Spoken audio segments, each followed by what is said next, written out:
안녕하세요. 저는 40대 초반 미혼 남성입니다. 평소 삶에 대해 진지하지 못한 편이고 해이하게만 살아온 제가 근래에 사회로부터 크게 혼쭐이 나서 사연을 찾게 되었는데요. 이런 얘기 친구한테 말하기도 쪽팔려서 이곳에 풀어놓으려고 해요. 아마 사연을 듣고 나면 제가 왜 어디다 떠벌리지 못했는지 이해하시겠죠. 그리고 제가 많이 세상 물정을 몰랐다는 것도 알고 지적하게 되실 겁니다.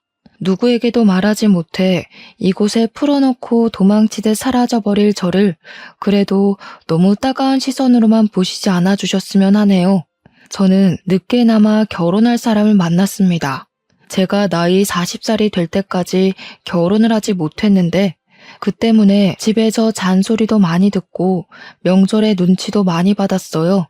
그래서 꼭 필요한 가족 행사가 아니면 저는 절대 집안에 발을 들이지 않았습니다. 뭐든 아무것도 참여 안 하고 그저 일만 하며 혼자만의 라이프를 즐겼죠. 저는 솔직히 30대까지만 해도 혼자 살아도 될 것 같다는 생각이 다분했던 사람입니다. 결혼에 대해 진지한 생각은 전혀 없었고 오히려 누군가의 삶을 책임져야 된다는 그 시작이 너무 부담스러웠어요. 그런데 의외로 40살이 되니까 청춘 때는 느껴보지 못한 고독감이 밀려오더라고요. 다른 분들도 저 같은 기분을 느낀 미혼 남녀가 있는지 궁금하네요. 뭔가 40살이 되니까 내 좋았던 시절은 다 끝난 것 같았고 그와 동시에 아무것도 읽어놓은 게 없는 것 같아서 갑자기 불안감이 솟았다고 할까요? 제 주변의 친구들은 대부분 결혼해서 토끼 같은 자식들까지 있거든요. 그걸 옆에서 보니까 더 싱숭생숭했던 것 같습니다. 근데 이마저도 30대 때는 친구들 결혼이 안 부러웠어요. 아마 더 이상 자율적이지 못한 친구들의 일상이 제게 좀 영향을 주지 않았나 싶네요. 옛날에는 친구들을 만나도 다 같이 먹고 늦게 귀가하며 즐기는 분위기였는데 이젠 가정이 생긴 친구들을 불러내는 것도 눈치가 보이는 나이가 되었잖아요. 그게 딱 제 나이에 싱글인 사람의 마음이 아닌가 싶어요. 제가 점점 혼자 보내는 시간이 많아지다 보니 집, 회사 말고는 딱히 하는 게 없어서 나중에는 집에서 놀 만한 취미를 찾기까지 했는데요. 그렇게 발 담가 본 곳이 인터넷 채팅이란 것이었습니다. 어릴 때는 친구들이 있으니까 굳이 모바일 선상으로 친구를 사귈 필요성을 못 느꼈는데 당시에는 무관심했던 저의 마음을 혹하게 했을 정도로 그런 취미까지 들여다보게 되었어요.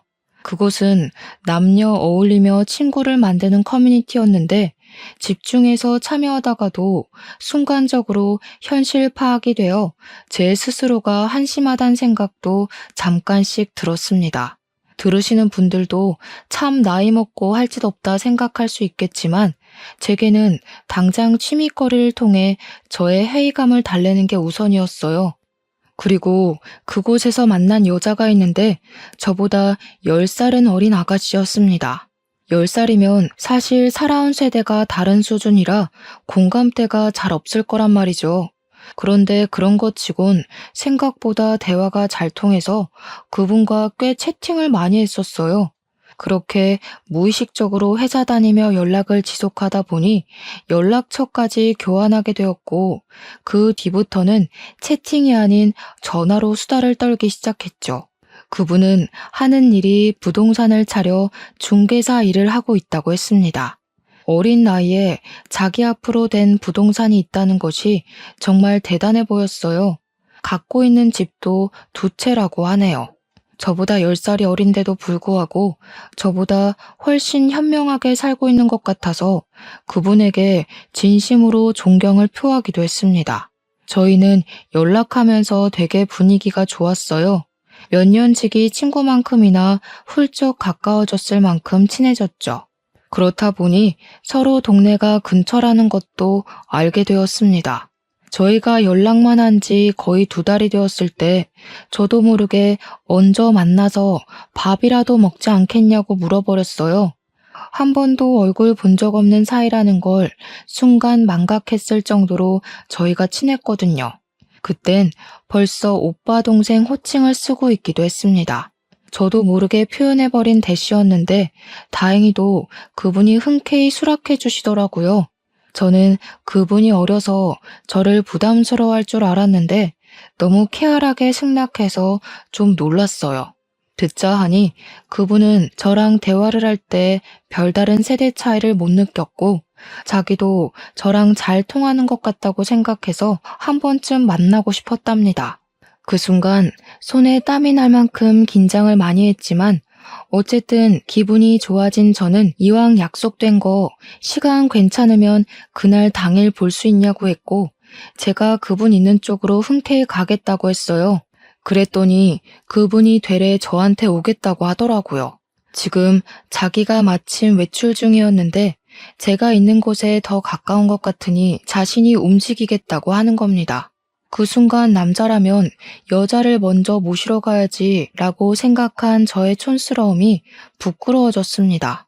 한편으론 젊은 분인데 저처럼 이런 건 무조건 남자, 저런 건 무조건 여자 이런 고지식한 상식을 갖고 있는 게 아니라서 참 마음에 들었어요. 그렇게 더 열린 마음으로 그분을 첫 대면을 했는데 솔직히 말씀드리자면 너무 예뻤습니다. 제가 감히 그분에게 호감을 갖는 것이 미안했을 정도였어요. 사실 저 여자친구 사귀어 보긴 했지만 겨우 20대 때 2번 연애한 게 다였고 그마저도 한두 달이면 차였습니다. 제가 차였던 이유는 정말 간결해요. 과거의 여자친구들이 똑같이 말했었는데 저더러 그냥 재미없어서 같이 있는 게 즐겁지 않다고 하더라고요. 그때 이후로 자존감이 하락한 저는 친구들만 사귀었지 여자는 비즈니스가 아니면 만나본 적이 없습니다. 그런데 그분은 달랐다는 거예요. 제가 하는 말마다 예쁘게 눈웃음을 보여주고 제 말이 너무 재밌다면서 식사 내내 많이도 깔깔 웃었습니다. 솔직히 그래서 더 예뻐 보였어요. 사람한테는 다 짝이 있다는데 제 짝이 바로 이분이었나 싶더라고요. 눈치채셨는지 모르겠지만 그 예쁜 분이 바로 제 예비 신부입니다. 일단 저는 연애를 오랜만에 시작을 한 것도 있지만 예비 신부 미모가 너무 훌륭해서 더 잘 못 쳐다보고 떨렸던 것 같아요. 그래서 제가 다소 어색하게 행동하는 부분이 많았을 텐데도 정말 고맙게 예비 신부가 먼저 저한테 말 걸어주고 궁금해 해주더라고요. 한결같이 저를 재밌다고 해주는 예비 신부 덕분에 저도 자신감을 얻어서 좀 마음을 편히 먹었던 것 같아요. 저희는 한번 만나기 시작해 그 뒤로도 자주 만났어요. 사회 친구라고 해야 할까요? 서로 본가랑 멀리서 독립하고 있는 데다가 친구들 만나기가 어려운 실정인 게 공통점이었거든요.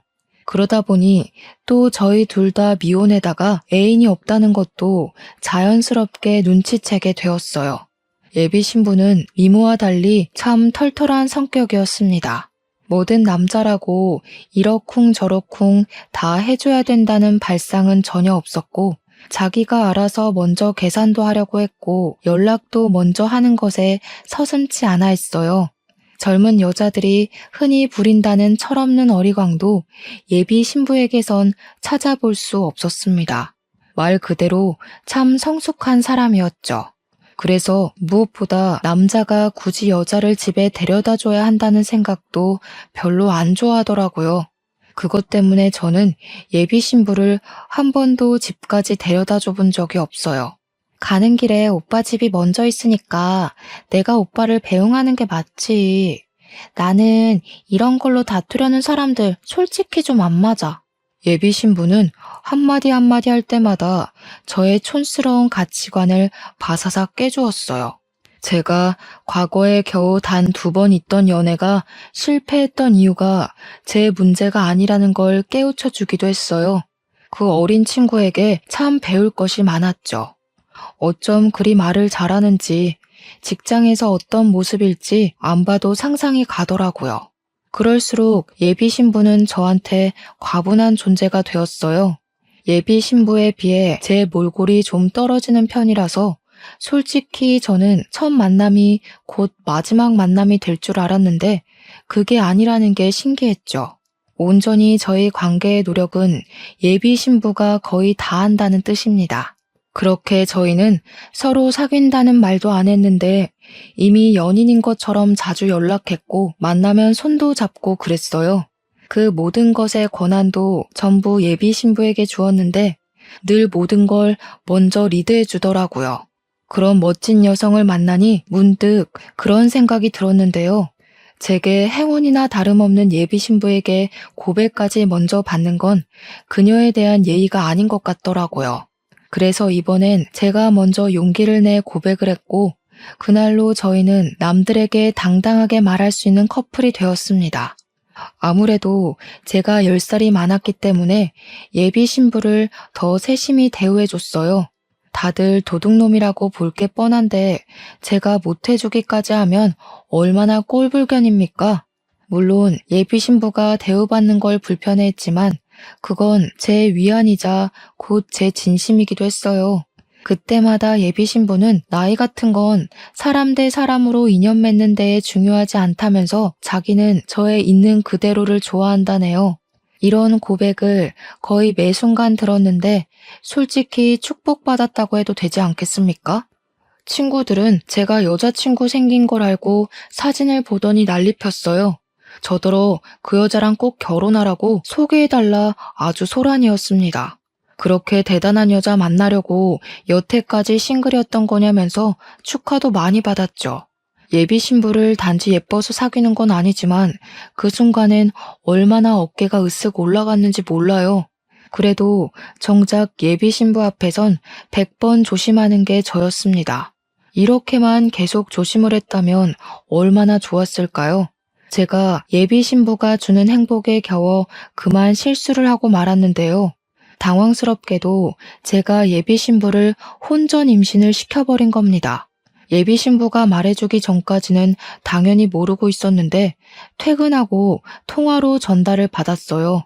그 사실을 처음 들었을 때는 솔직히 실수가 맞긴 했지만 한편으론 무척 기뻤습니다. 기뻤던 건 제가 아빠가 될 수 있다는 것에서 왔고 불안감은 당연히 예비 신부의 반응이 어떻게 나올지 모르기 때문에 밀려왔습니다. 그렇다 한들 저에게 무슨 선택권이 있었겠습니까?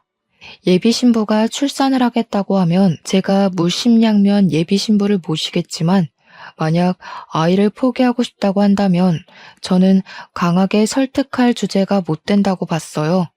결혼 약속도 안 한 사이였는데 결혼 정년기가 빠듯한 저와 달리 예비 신부는 제가 아니더라도 더 잘난 놈들 수십 명은 더 만날 기회가 있는 사람이잖아요. 그저 집안이 유복한 것 말고는 평범하게 회사 다니는 제가 10살이나 어린 예비 신부에게 내세울 수 있는 건 그저 그녀의 뜻을 다 존중해 줄 수 있다는 마음뿐이었습니다. 예비 신부는 그날 임신 고백을 하고 생각을 좀 해봐야겠다며 전화를 끊더니 한 이틀은 연락이 없었어요. 그리곤 연락 끊긴 3일째 되는 날 다시 전화가 왔습니다. 나 오빠 부모님께 인사드리고 싶어. 아무리 그래도 애를 포기하는 건 차마 도리가 아닌 것 같아. 오빠를 아직 좋아하고 있기도 하고. 정말? 그 말은 나랑 결혼할 생각까지 했다는 거야? 진짜 나랑 결혼할 생각이 있어? 그런 책임감 없이 우리 아이 이대로 포기하려고 했어? 아무리 내가 오빠를 좋아한다고 해도 그런 마인드 가진 남자라면 나 좀 고민될 것 같은데? 아니, 그럴 리가 없지. 진짜 고마워, 자기야. 내가 평생 잘할게. 내가 아무래도 말년의 복을 받을 팔자인가 봐. 어떻게 자기 같은 훌륭한 여자랑 아이까지 얻었는지 모르겠다. 그날 저는 예비 신부에게 청혼을 받은 거나 다름없었습니다. 여자한테 먼저 저런 용기를 내게 하다니. 남자로서 진짜 멋대가리 없다고 생각하실 거예요. 네, 저 멋대가리 없는 놈 맞습니다. 그래서 놓친 인연이 여럿 있었고 다시 연애 쪽엔 돌아보지도 못할 만큼 좋아했었어요. 저도 그런 제 자신을 잘 알아서 그날 이후 완전히 다른 사람이 되겠다고 마음을 먹었습니다. 앞으로 제가 사랑하는 여자와 아이를 위해서 집안의 가장다운 남자가 되겠다고 다짐을 했었죠. 평생 독거노인 삶이나 살다 갈 줄 알았던 제게도 결혼이란 선물이 올 줄은 몰랐고, 친구들이 결혼을 하면서 안정적인 감정이 느껴진다는 이해할 수 없는 소리를 했던 것도 전부 다 알 것만 같아 종일 기분이 붕 떠 있기도 했습니다. 예비 신부 전화를 끊고 나서 저는 엄마한테 바로 전화해 결혼할 여자가 있다고 밝혔어요. 그러자 예상대로 엄마는 저보다 더 기뻐하며 비명을 깍 질렀고, 수화기를 든 채로 주변 식구들에게 제 소식을 떠벌리며 난리가 났습니다. 그래서 언제 데려올 거니? 집에 뭐가 없어서 장을 봐야 되거든. 우리 며느리 될 아이는 뭘 좋아하려나? 가리는 거 딱히 없대. 근데 엄마, 내일 가서 자세히 말하긴 할 텐데 여자친구가 임신을 해서 너무 자극적인 음식은 피해줬으면 좋겠어. 어머, 임신? 너무 잘 됐다. 세상에, 그럼 나도 할머니 소리 들어볼 수 있는 거니? 평생 할머니 한 번 못 대고 눈 감는 줄 알았는데 우리 아들이 말년에 제대로 효도하려나 보네. 내가 점을 봤는데 네가 딱 나이 40살부터 인생 핀다고 하더라고. 엄마는 예비 며느리가 뭐하는 여자인지 어느 집안 딸내미인지 그런 걸 전혀 묻지 않았습니다. 왜냐면 제가 이미 결혼 정년기를 넘기기도 했고 집안 식구들이 제발 결혼 좀 해달라고 사정을 하던 상황이었기 때문이었죠. 사촌들까지 다 합쳐서 저만 결혼을 안 하고 있었으니 얼마나 다들 애가 탄다고 했다고요. 제가 너무 결혼에 관심이 없었을 때는 엄마가 농담 삼아 이런 얘기를 한 적도 있었는데요. 범죄 저지른 년만 아니면 다 된다고 했었거든요. 엄마는 이혼녀든 나이가 많든 백수든 그런 건 전혀 상관없다고 제발 여자만 데려오라 하셨습니다. 집에서 얼마나 저희 결혼을 기다렸는지 조금은 느껴지시나요? 저랑 예비 신부는 본격적으로 양가 집안에 인사를 드리기로 한 거나 마찬가지이니 저는 예의를 차려 저희 집을 가기 전에 예비 신부네에 먼저 방문을 하고 싶었습니다. 그래서 나름 배려한다고 예비 신부에게 예비 장인 장모님 얘기를 꺼냈는데요. 예비 신부가 뜻밖의 난감해하면서 그건 좀 어렵겠다고 하더라고요. 우리 아빠가 군인이었다고는 말했었지? 아빠가 대통령 보좌관으로 계셨거든. 아빠 돌아가시고 연금이 좀 잘 나와서 엄마가 노후 편하게 즐기고 있는데 지금은 유럽에 있어. 아마 귀국하려면 한두 달은 걸릴 것 같아서. 아, 그래? 그럼 우리 집도 그때 인사드리는 걸로 하자. 어차피 결혼식은 내년에 하는 거니까 그 전에만 인사드리면 되지. 어머님께서 나 보고 싶어 하신다며. 그러다 나 어머님 만나기도 전에 점수 깎이면 어떡해. 그냥 어머님 아버님께 먼저 인사드리고 나중에 우리 엄마 오면 또 오빠네 집 가서 인사드리면 되지. 듣다 보니 예비 신부의 말이 옳다고 생각을 했어요. 그래서 저는 부모님께 연락을 해서 일정을 빠르게 잡았습니다. 당일 예비 신부가 우리 부모님께 드릴 한우까지 사왔더라고요. 이렇게 성숙한 예의가 잘 돋보일 때면 저도 모르게 나이 차이를 망각하고 맙니다. 그렇게 저는 들뜬 마음으로 모두가 그토록 바랐던 제 신부감을 모시고 집으로 갔어요. 그렇잖아도 어떤 여자를 데려오든 우리 집에서 떠받들어 줬을 텐데 예비 신부가 미모까지 상당하니 식구들이 예비 신부를 완전 공주 대접하듯 데려다 앉히더라고요. 그리고 차마 저도 몰랐던 사실이 저희를 기다리고 있었는데 집에는 부모님만 계신 게 아니었어요. 친척 어른들께서도 예비 신부 구경하려고 다들 모여 있는 거 아니겠습니까?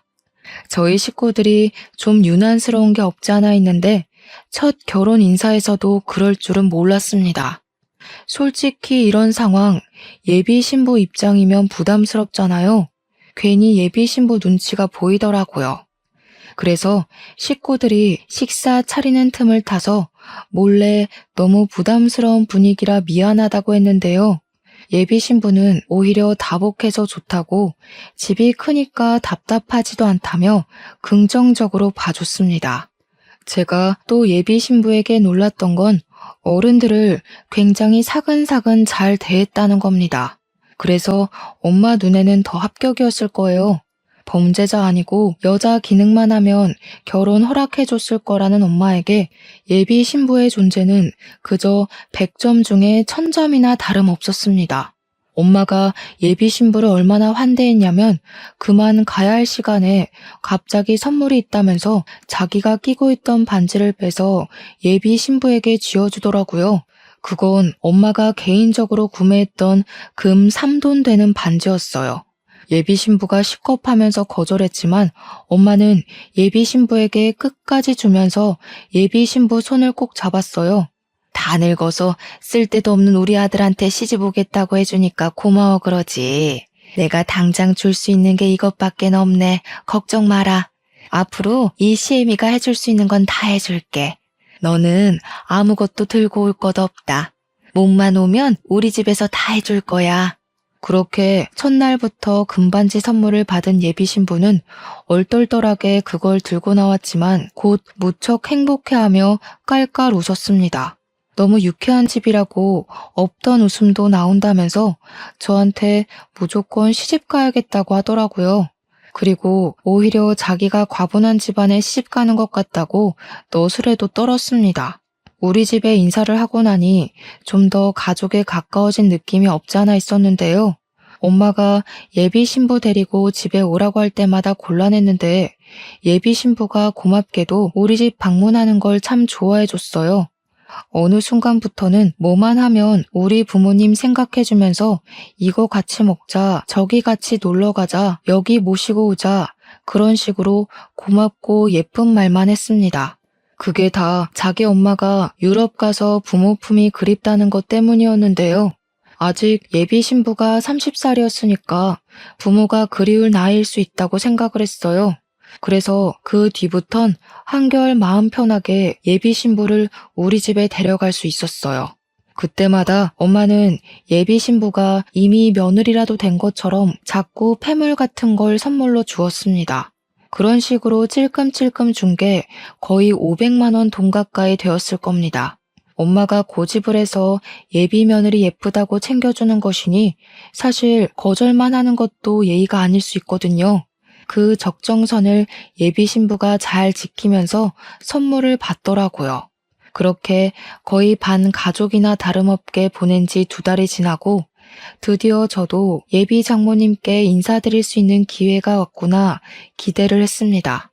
그런데 갑자기 예비 신부가 또 한 번 곤란하다고 말을 하는 거예요. 엄마가 여행이 너무 길어서 힘들었나 봐.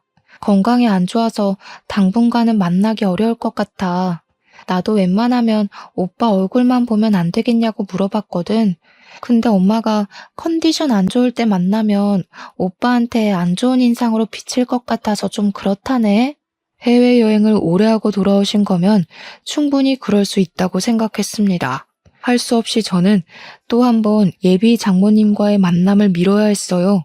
보통 여행 몸살이 얼마나 가는진 잘 모르지만 그래도 한 달이면 꽤 컨디션을 회복하지 않나요? 대충 그럴 것 같아서 그때쯤 제가 예비 신부한테 다시 물어봤는데요. 이번엔 예비 장모님이 대상포진에 걸렸다고 하더라고요. 예비 장모님이 원래 몸이 약한 사람이라서 잔병치레가 좀 잦대요. 저는 할 수 없이 더 물어보는 건 포기하고 예비 신부가 괜찮다고 할 때까지 기다리기로 했습니다. 그리고 이건 사귀기 전에 말해줬던 건데 예비 신부는 장모랑 같이 부동산 일을 하고 있다고 했어요. 데이트한다고 차 타고 예비 신부 부동산 앞을 지나가다가 한 번 본 적이 있어요. 또 예비 신부가 건물도 2채 갖고 있는 능력녀라고 말씀드렸잖아요. 가진 재산이 많은 만큼 세금이 많이 나오는 편이라고 하더라고요. 그래서 제가 더 대단하게 생각했던 거예요. 어린 나이에 부모랑 사업해서 그만한 재산을 마련한 거잖아요. 그런데 제 동경심과 달리 예비 신부는 갖고 있는 재산 때문에 고민이 많은 것 같았어요.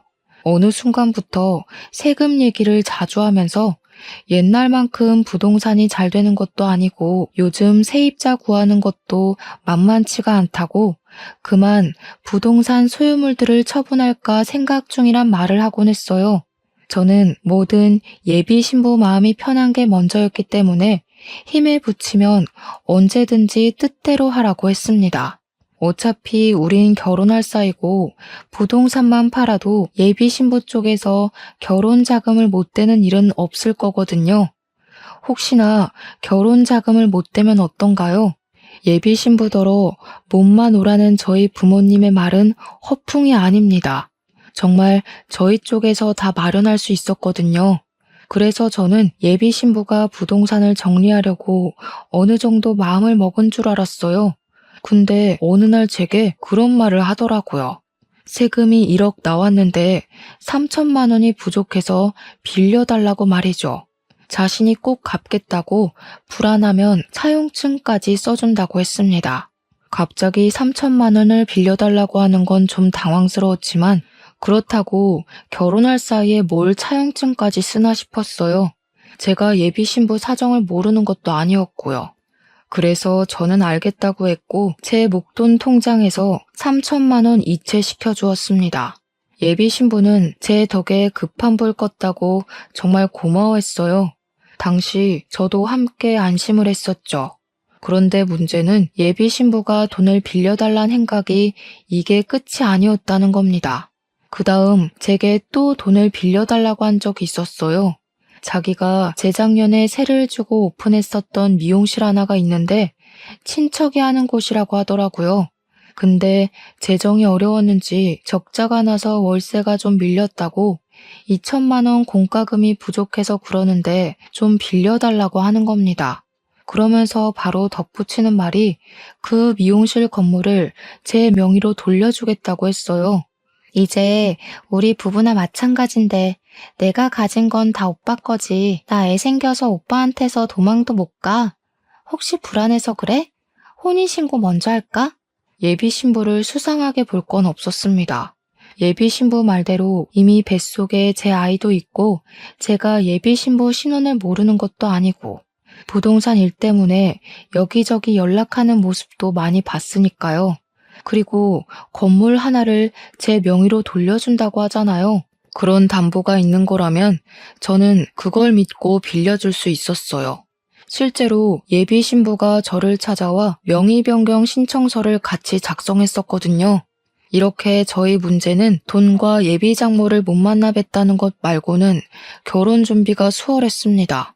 산부인과 검진 같은 경우에는 제가 회사를 다니니까 시간이 안 돼서 예비 신부가 산부인과 검진을 혼자 다녔는데요.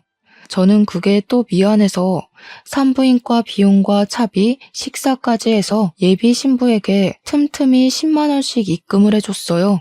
그렇게 저희는 결혼식 날짜가 다가올 동안 만반의 준비를 하면서 평범한 나날을 보냈죠. 바로 여기까지가 저의 행복한 꿈이었던 겁니다. 그리고 그날은 평소처럼 날씨 좋은 어느 날이었어요. 그날 점심쯤 제게 아주 당혹스러운 전화 한 통이 걸려왔습니다. 발신자는 경찰이었고 예비 신부 이름을 대며 아는 사람이냐고 물어왔어요. 전개가 당황스러웠지만 경찰이라는 것에 덜컥 긴장이 되어 일단 솔직하게 말했습니다. 결혼할 여자라고 했더니 그 다음에 들려오는 경찰 말이 더 당황스러웠어요. 진주에서 서울까지 택시 왕복하셨는데 택시비 60만 원 지불 안 하고 도망가셨어요. 이분이 모바일로 택시 부르셔서 번호 줘야 하면 다 뜨거든요. 지금 연락이 안 되는데 혹시 최근에 언제 만나셨어요? 네? 그럴 리가요. 그럴 사람이 아닌데. 뭔가 잘못하신 거 아니에요? 제가 어제 저녁에 잠깐 얼굴 봤었거든요. 근데 제 여자친구는 진주까지 갈 일이 없는 사람인데요. 그 뒤로 경찰이 줄줄 읊는 예비 신부 신원은 제가 처음 듣는 사실이 그득했어요. 분명 예비 신부는 미혼인데 경찰이 조회를 해봤다면서 하는 말이 기혼이라고 하는 거 아니겠습니까? 심지어 결혼을 했지만 5년 전에 이혼을 한 걸로 나와 있고 본가는 진주이며 애까지 둘이나 딸려 있다고 하더라고요. 제 입장에서는 정말 말도 안 되는 소리였습니다. 하지만 경찰이 헛소리하는 건 아닐 거 아닙니까? 그래서 제가 경찰이 찾는 사람의 신원을 다시 한번 물었어요. 그랬더니 경찰이 주민번호 앞자리와 예비 신부 이름까지 정확히 다시 말해 주었습니다. 경찰은 지금 예비 신부를 쫓고 있다는 상황이라고 설명까지 해주었어요. 그러면서 저더러 혹시 예비 신부랑 연락이 닿으면 자신들에게 연락해달라고 하더라고요. 만약 숨겨준다면 저도 공범죄를 물어야 될 테니 제 양심을 믿겠다고 하곤 전화를 끊었습니다. 너무 혼란스러웠어요. 일단은 예비 신부한테 연락하는 것이 먼저일 것 같아서 전화를 걸었는데 연락이 전혀 안 되더라고요. 도통 불안해서 근무 집중이 안 되었어요.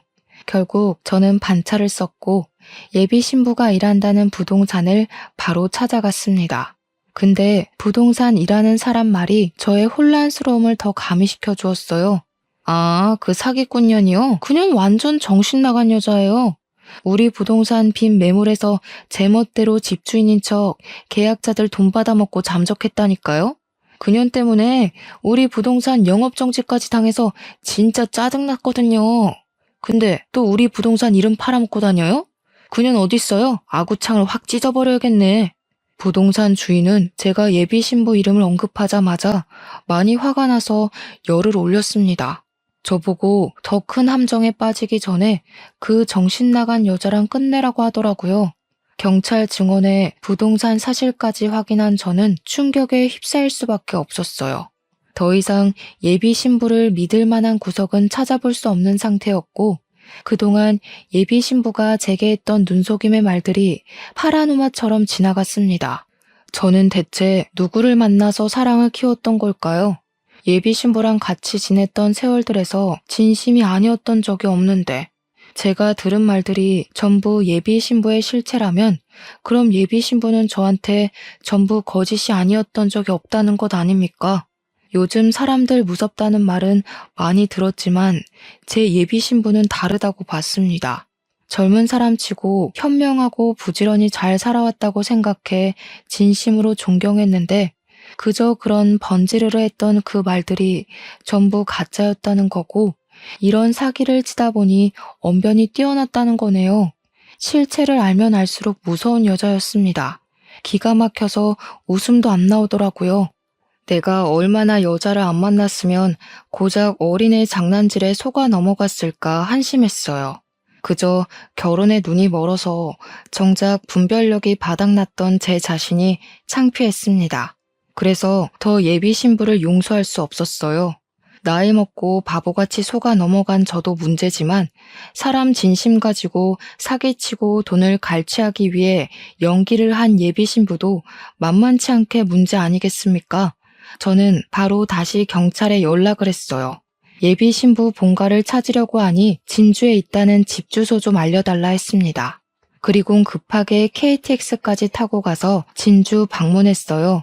경찰이 알려준 곳을 찾아갔는데 눈앞에 나타난 집은 웬 빈민촌 같은 주택이었고 보안이 굉장히 후진 곳이었습니다. 제가 문소리를 내며 들어가니까 다 부서질 듯한 방문을 열고 한 4살, 5살로 보이는 아기들이 뛰어나오더라고요. 아무래도 자기네들 엄마가 온 줄 알고 나온 듯 했는데 낯선 아저씨가 서 있으니까 깜짝 놀라서 다시 방으로 도망쳤습니다. 그리고 애들의 부름을 받고 뒤이어 나온 사람은 꾀지지한 아기들과 달리 싸구려 명품을 걸친 아저씨였어요. 저더러 누구냐고 물어보길래 예비 신부 이름을 말하면서 나한테 사기친 년 잡으러 왔다고 경찰한테 이미 예비 신부 실체를 다 듣고 왔으니 예비 신부 어딨는지 불라고 했습니다. 그러자 갑자기 아저씨가 혼자서 눈치를 막 보더니 맨발로 뛰쳐나와 저를 밀치고 도망을 가는 겁니다. 쫓아가려 했지만 남겨진 아기들 때문에 그러지도 못했어요. 결국 저는 진주 경찰에 연락을 해서 아기들을 봐줄 부모가 없다고 신고를 했고 이 집을 뛰쳐나간 아저씨까지도 신고 접수를 하였습니다. 그리고 저는 경찰이 오는 동안 그 집을 좀 뒤졌어요. 이 집은 계속 무방비하게 방치되어 있었다 보니까 뒤지는 족족 예비 신부의 실체가 나오더라고요. 이 아기들은 정말로 예비 신부의 애들이 맞았고 구석구석에서 나오는 병원 진단서나 껍데기뿐인 통장, 오래된 가족관계 증명서 등등 예비 신부가 어떤 사람인지 알 수 있을 만한 정보들이 가득했어요. 그리고 예비 신부 가방으로 보이는 걸 들고 쏟아봤더니 애들이 엄마 거라고 손을 못 대게 했는데 그 사이로는 종이들이 좀 많이 보였습니다. 그게 뭔가 살펴봤더니 세상에나 저희 엄마가 줬던 폐물들을 팔아서 받은 영수증들인 거 아니겠어요? 심지어 애들이 들고 있는 립스틱 몇 개도 우리 엄마 거였죠. 저희 엄마가 명품 립스틱 아니면 잘 바르질 않는데 어느새 그걸 홀랑 훔쳐온 건지 아무래도 예비 신부는 젊어서 좋은 머리를 이런 데 굴려 써먹고 살았나 봐요. 그 와중에 예비 신부랑 전 남편으로 보이는 그 아저씨는 어디 도박이라도 하러 다니는 건지 화장대 위에 게임장 명함들도 잔뜩 뿌려져 있었어요. 정말 사람 같지 않은 분위기가 물씬 풍겼고 결코 어린아이들이 살 수 있는 곳이 아니었습니다. 경찰이 집을 오고 난 뒤 저는 제 사정과 이 집 사정을 다 밝히면서 조사를 부탁했어요. 그리고 아이들이 이곳에 계속 있어선 안 된다는 것까지 설명해 드렸습니다. 그 사이 얼마 못 가 도망쳤던 아저씨가 붙잡혔다는 연락을 받았어요. 저는 경찰분들께 아이들을 잘 부탁한다고 인사드리고 자리를 떴습니다. 끝내 모든 걸 털린 예비 신부 또한 서울경찰서로 연행되었다는 연락이 왔네요. 일단은 아저씨한테 확인할 게 있어서 먼저 갔더니 당황스럽게도 아저씨는 저보다 어린 사람이었습니다. 그리고 이건 예상했지만 예비 신부의 전 남편이라고 하더군요. 저는 당장 그 남자의 멱살을 잡고 일으켜서 도대체 무슨 생각으로 남의 인생 말아먹게 했냐면서 소리를 쳤어요. 그랬더니 그 남자가 하는 말이 우습더라고요. 자기는 그저 예비 신부가 시키는 대로 했을 뿐이고 이혼을 한 것도 세금을 줄이기 위해서 어쩔 수 없이 한 거라고 했습니다. 어린애들 먹여 살리려면 원수를 써서라도 돈이 많이 남는 방법을 연구해야 되지 않겠냐고 뻔뻔하게 나오더군요. 자기 동네 사람들 사이에선 유명한 방법이라고 구청에서 알아도 걸리지만 않으면 별말 안 한다면서 아무렇지 않게 범법적인 말까지 내뱉더라고요. 그러니까 결국 이 남자도 예비 신부와 같이 저를 속이는 일에 공모를 했던 것 같습니다. 돈이 없으니 순진한 사람 아무나 붙잡아 삥 뜯어서 살림을 유지하고 있었던 거였어요. 저는 그저 예비 신부에게 물쥐였을 뿐이었죠. 그렇게 돈을 뜯어갔으면 애들이라도 제대로 키웠어야지. 허름한 집과 형편이랑 안 어울리게 예비 신부는 너무 치장을 하고 다니는 사람이었습니다. 부물한 것들만 번쩍번쩍하고 그 집 애들은 다 늘어난 내복을 입고 있고 남의 등 처먹는 걸 뻔뻔하게 취하는 걸로 모자라 부모로서의 상식도 없는 연놈들인 것 같아서 저는 더 주체할 수 없이 화가 났어요. 이런 뇌 없는 사람들한테 제대로 놀아난 거잖아요. 제가 얼마나 사회에 대한 경계가 없었으면 그런 실수를 다 했을까요?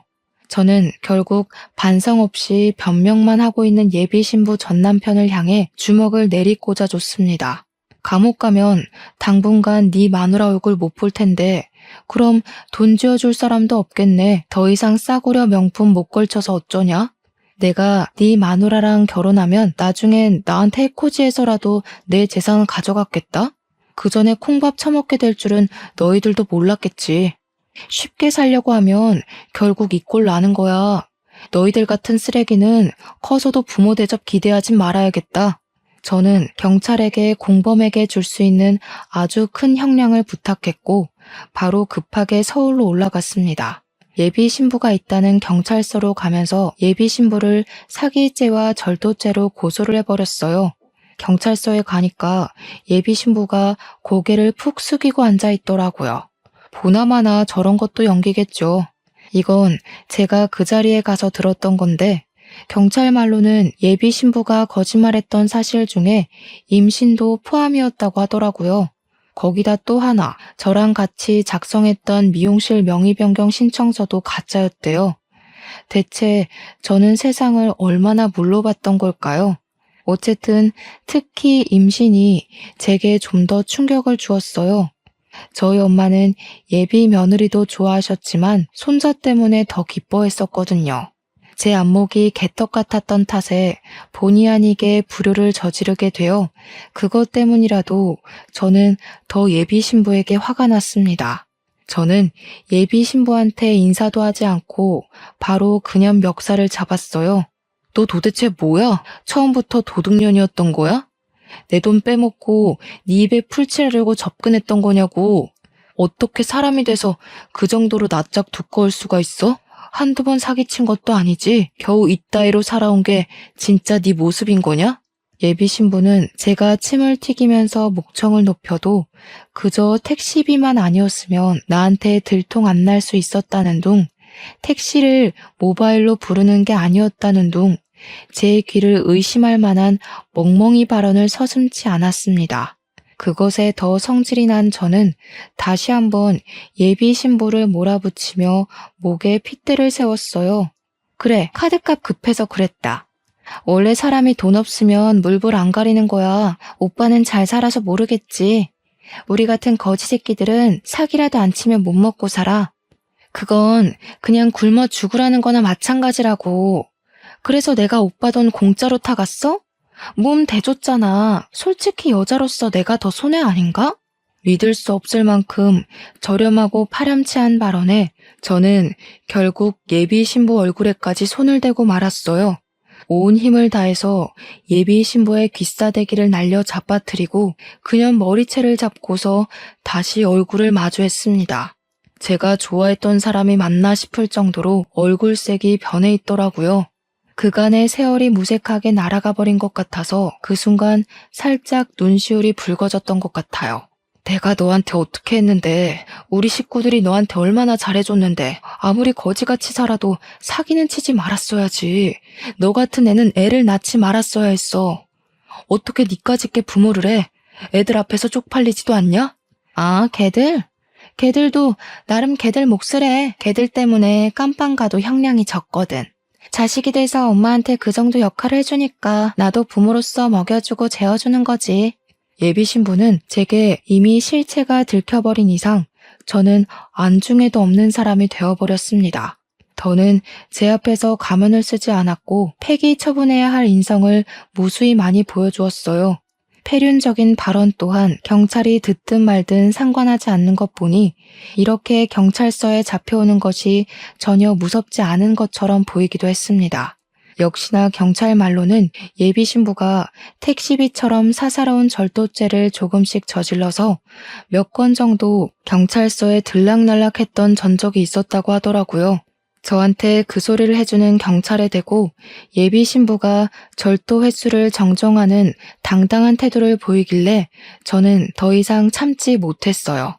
어떤 경찰이 마시려고 들고 오던 믹스커피를 뺏어서 예비 신부 얼굴에다 쳐뿌렸습니다. 예비 신부가 소리치며 콩콩 뛰고 난리가 났더라고요. 그 와중에 저더러 상해죄로 고발할 거라면서 악을 쓰며 비명을 지르는데 경찰이 물티슈로 예비 신부 얼굴을 맞추더니 너 같은 년은 상해죄 접수 안 먹힌다고 입을 막아버렸습니다. 그리고 저는 마지막으로 예비 신부에게 경고를 했죠. 네가 나한테 떼먹은 돈이 많아서 고작 양육 때문에 형량 깎일 일은 없을 것 같네. 참 그리고 네가 사랑하는 전남편 있지? 네 탓하고 난리가 났더라. 아무래도 그쪽은 너한테 전부 덮어씌우고 형량 깎으려는 것 같던데? 뭐 누가 형량을 더 받든 억울할 필요는 없겠다. 비교 안 되게 쓰레기잖아 둘 다. 저는 저를 매섭게 째려보는 예비 신부를 외면하고서 경찰에게 절대 합의 생각 없으니까 무조건 형량 높게 해달라고 간곡히 부탁을 했습니다. 그리고 이 여자애들은 이딴 부모 밑에서 못 크니까 보육원을 알아봐주는 게 좋겠다고도 했고요. 경찰도 예비 신부가 애를 핑계로 형량 줄이고 싶어 하는 거 들었으니 아마 이번에는 애가 예비 신부의 탈출구는 되어주지 못할 겁니다. 그렇게 저는 예비 신부에게 평생 카드값 지옥에서 살아보라고 작별 인사를 한 뒤 경찰서를 나왔습니다. 이걸 부모님한테 말할까 말까 계속 고민하다가 지난달에 말씀을 드렸거든요. 원래는 예비 신부랑 성격 차이로 헤어졌고 예비 신부가 유럽을 가게 되어서 더 이상 만남 유지가 어려웠다고 둘러댔는데 예비 신부를 그리워하는 부모님을 보니 그것마저 죄를 짓고 있는 것 같아서 솔직하게 고백했어요. 당연히 제 욕을 할 줄 알았던 부모님은 제 편을 들면서 예비 신부를 욕하기 시작했는데요. 머리에 피도 안 마른 것이 어디서 어른들 가지고 장난을 쳐? 그딴 년 아내로 들일 바에는 혼자 사는 게 100번 낫다. 결혼하기 전에 쳐낸 게 얼마나 행운아야? 내가 너 40부터 잘 된다고 했지? 액땜했으니 앞으로 승승장구할 거다. 그년한테 준 것들 돈으로 못 돌려받는다 했으면 나 당장 감옥 쫓아가서 그년 머리채 잡을 생각이었어. 건방지게 어른을 놀려먹고 말이야. 요즘 세상엔 결혼할 만한 사람 찾는 것도 사막에서 바늘 찾는 수준이더라. 네가 마음 쓸 거 없다. 누구라도 작정하고 달려드는 미친 개가 옆에 있으면 몰릴 수밖에 없는 거야. 엄마 말대로 액땜했다고 쳐. 부모님은 제가 기죽어서 사회생활에 지장을 받을까봐 제 탓은 하지 않으려는 것 같았습니다. 그런 부모님께 더 죄송해서 면목이 없었고 지금은 결혼은 그저 필수가 아닌 문화로만 생각하며 부모님께 효도하고 있어요. 그리고 몰랐던 사실인데 그 여자가 우리 부모님께 인사 올린다고 사왔다는 한우 있잖아요. 그것도 본 예약자를 사칭해서 훔친 거라네요. 경찰이 늦게나마 아셔야 할 것 같아서 연락했다며 말해준 사실입니다. 더 이상 실망할 게 없는 줄 알았는데 진짜 학을 떼게 만드는 소리더라고요. 현재는 징역살이를 하고 있을 테지만 언젠가 또 그 여자가 출소하게 되고 같은 짓을 반복하려 한다면 그땐 제발 무기징역을 받았으면 좋겠습니다. 아니면 자신이랑 똑같은 사람을 만나 되레 사기를 당해봤으면 하네요. 그럼 지금까지 허무한 파혼을 했던 쓸쓸한 총각의 사연이었어요. 들어주셔서 감사하고 다들 주위에 숨어든 개가 있진 않은지 늘 살피며 조심하세요.